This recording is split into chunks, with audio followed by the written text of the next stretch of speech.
Welcome to the Gym Success Podcast. It's great to have you with us. Whether you own a gym, you operate one, manage, sell for one, maybe you're an entrepreneur in this space, or a personal trainer.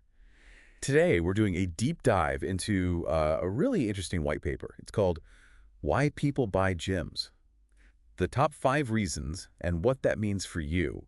And it's by jthomas, a real expert in the gym business. That's right.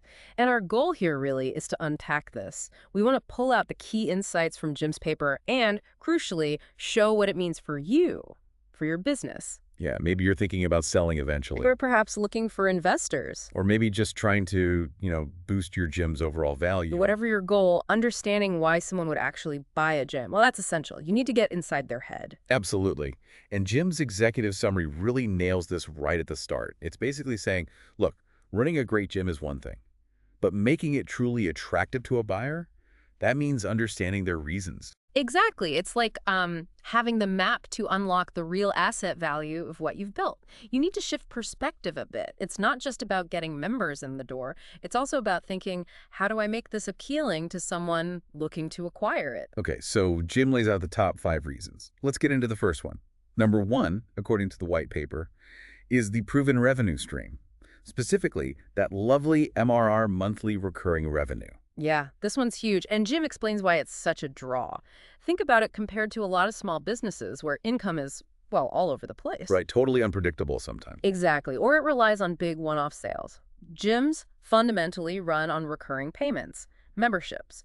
So for a buyer, that means predictability, consistency, cash flow from day one. They're not starting from scratch. Not at all. They inherit this ongoing income stream. And that kind of financial stability, that momentum, it's incredibly attractive, almost unique among small businesses, really. Okay, so predictable income. That's the dream for any buyer or investor. It's pretty much, yeah. So let's translate that. For you, the listener, the gym owner right now, what does this mean day to day? What should you focus on? It means you need to get really good at telling your financial story with numbers. You absolutely have to show stability, and importantly, that your income isn't just from one source. So proving the recurring revenue is solid. Yes. Showcasing things like your EFT systems, automated billing, that shows reliability. Right. You need to highlight a low churn rate, proof that members actually stick around. Yeah. Track and, frankly, shout about your average membership tenure. These aren't just metrics, they're evidence. Evidence of a stable income engine. And Jim's paper says it's not only about the membership fees, is it? Oh, definitely not. He really stresses diversifying, personal training, small groups, nutrition coaching, maybe apparel, events, supplements, whatever you offer. Right. Each extra stream adds, depth and resilience. When a buyer sees multiple income sources, it just lowers the perceived risk for them. Makes sense. It's not just a gym, it's a whole fitness business. Exactly, a hub generating cash in different ways. Okay, so prove the predictable base, show the diverse streams. Yeah. Got it. And Jim has a specific tip here, a bonus tip. He does, and it's really practical. He says, create a monthly revenue snapshot. Just one page. Super simple. Lay out your revenue for the last 12 months. But break it down clearly by every income stream. Memberships here, PT here, retail, everything. I see. Handing that to a potential buyer, it builds trust instantly. It's transparent. They can quickly see the financial health. That's a great takeaway. Okay, moving to the second reason from jthomas. This one feels different. Less about the finances, more about the feel of the business, lifestyle, and passion alignment. Yeah, this is where the human side really comes in. Jim's research shows that a lot of buyers aren't just, faceless corporations looking purely at the bottom line. Right. Many are actually fitness enthusiasts themselves, people passionate about health, about wellness, and they see owning a gym as a way to, align their job with what they actually care about, their values. So they're buying a business, yes, but also kind of buying into a certain way of life. Exactly. They want to work somewhere they genuinely enjoy, be around like-minded people. They're often driven by wanting to help people live healthier lives, inspire others, build a real community. Makes sense. So for these buyers, it's not just ROI, it's an emotional investment too, turning that passion into their profession. I get that. So for you listening, how do you use this? How do you appeal to that kind of buyer, the one driven by values? You've got to go beyond just the profit and loss sheet. You need to sell the story, the experience. Okay. Your task is to paint a picture of your gym as this vibrant, positive place, a real community hub. So focus on the impact. Definitely. Talk about your core values. What really drives the gym's mission? Showcase the culture. Is it supportive, high energy, results driven? What's it feel like? Some community involvement. Yeah. How are you more than just, walls and equipment? Highlight that. So selling the intangibles, really. Precisely, Jim says. Tell the stories. Client transformations show the impact you have. Talk about your staff. Are they passionate? Are they just punching a clock, or are they really invested? Showcase the vibe, the camaraderie between members, between staff. These stories let a buyer feel the energy, the purpose. It connects emotionally. And there's a bonus tip for making this feeling more concrete. Yes, and it's a great one. Include a day in the life summary in your sales materials. A summary. Yeah, but make it visual. That's the key. Don't just write about it. Use photos. Pictures of your team working out together, maybe candid shots of members interacting, photos from community events you did.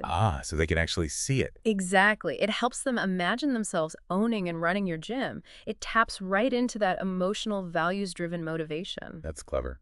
Okay, number 3 on Jim's list.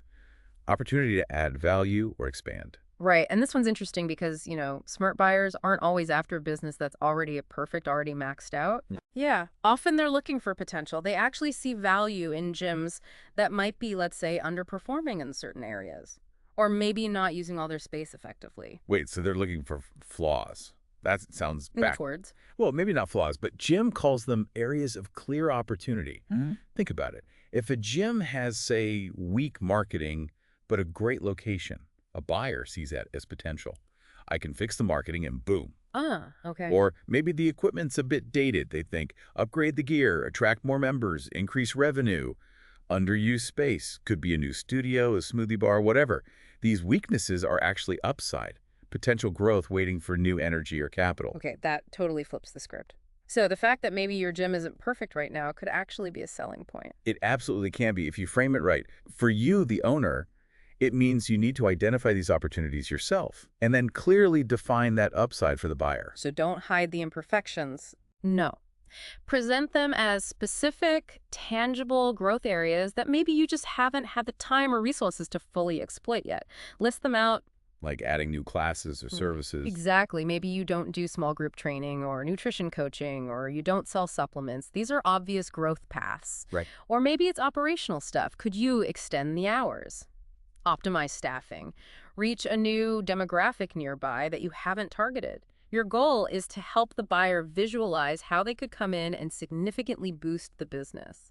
And the bonus tip here helps make that vision crystal clear. It does. Jim suggests creating a growth opportunities roadmap. And this isn't just vague talk. It should detail like 3 to 5 specific, actionable ideas for each one. What's the projected ROI? What are the estimated costs? How easy is it to actually do? Wow, that's detail. Yeah, it gives the buyer a concrete plan, helps them see how they could potentially double the business or seriously increase profits by following these steps. It takes the guesswork out. Super powerful. Okay, reason number 4.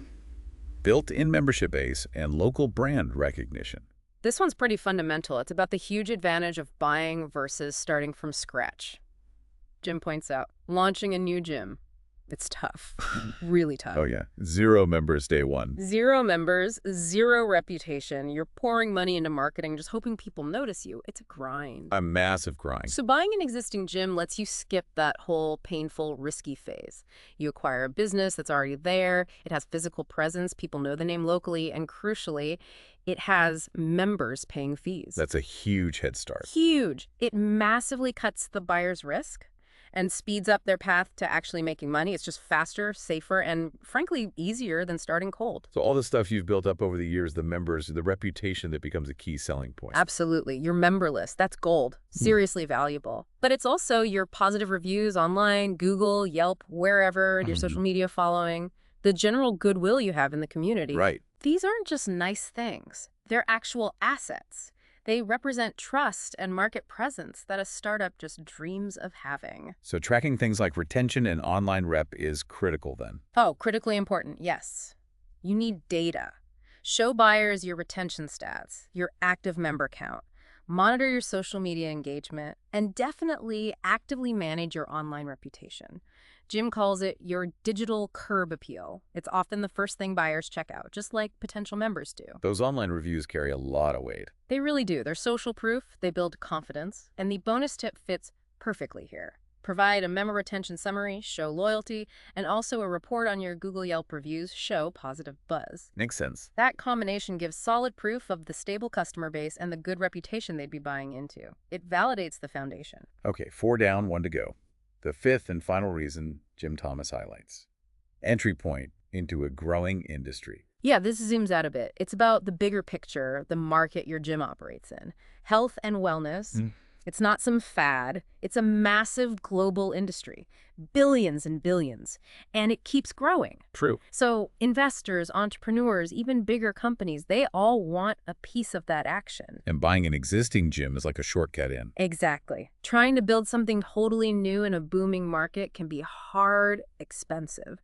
Buying an established gym, it's a much faster, lower risk way to get into this really dynamic, profitable sector. And that appeals to more types of buyers. Definitely. It broadens the pool. It could be an individual wanting to run their own place, or maybe a private equity firm looking to buy and scale several gyms. It makes your business interesting to more people. So you're not just selling the 4 walls, you're selling access to this growing health market. That's a great way to put it. For you, it means positioning your gym not just as, Bob's local gym, but as a platform ready for growth within this bigger wellness trend. How you do that? Show you're relevant to what's happening now. Yeah, show how you align with current industry trends, or, importantly, how you could easily adapt. What kind of trends are we talking about? Well, Jim mentions the big ones, like digital or virtual fitness offerings, adding more wellness services, recovery, nutrition, hybrid memberships combining in-person and online, specific training styles that are popular, like functional fitness or maybe boutique concepts. Right. If you're already doing some of this, fantastic, highlight it. If not, show how easily your space or model could incorporate these things. Show you're not stuck in the past. You're adaptable, relevant for the future of fitness. And the bonus tip helps connect your specific gym to these big market forces. It does, strategically. Include a short market trends brief with your sales info, pull some key stats, national, maybe global, about fitness industry growth, what consumers want now. Then, and this is the important bit, explain exactly how your gym is positioned to capitalize on these trends. Maybe your location is perfect for a growing demographic. Maybe your current services align well. Show the buyer they're not just buying today, they're investing in a future-proof asset in a booming market. That really brings it all together nicely, positioning the business in the bigger picture. Okay, so that covers the top 5 reasons from Jim Thomas. It's really clear, isn't it? Yeah. Understanding these motivations isn't just interesting theory, it's actual leverage for any gym owner. Absolutely. Done. It doesn't matter if you plan to sell next week or in 5 years, or even if you just want to attract investment or, simply make your business fundamentally more valuable. Thinking about your gym through this buyer's lens, that's the most effective strategy. Jim's paper basically gives you the blueprint for building a really desirable asset. Let's just quickly recap those 5 key things buyers are looking for, according to Jim. Okay, first, show predictable, recurring revenue and show it's diversified. Second, demonstrate the real cultural and lifestyle value, the story, the passion. Got it. Third, clearly highlight those untapped opportunities for growth, the upside potential.